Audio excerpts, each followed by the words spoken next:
Deep in the Amazon rainforest, archaeologists uncovered a 10,000-year-old clay pot, revealing ancient human sophisticated understanding of biodiversity.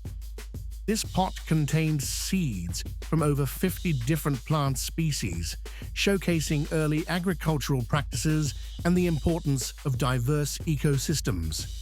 The discovery challenges the notion that early humans were solely hunter-gatherers, highlighting their role as early environmental stewards. This finding not only reshapes our understanding of human history, but also emphasizes the critical role of biodiversity in sustaining life. Like, comment, and subscribe for more incredible archaeological discoveries.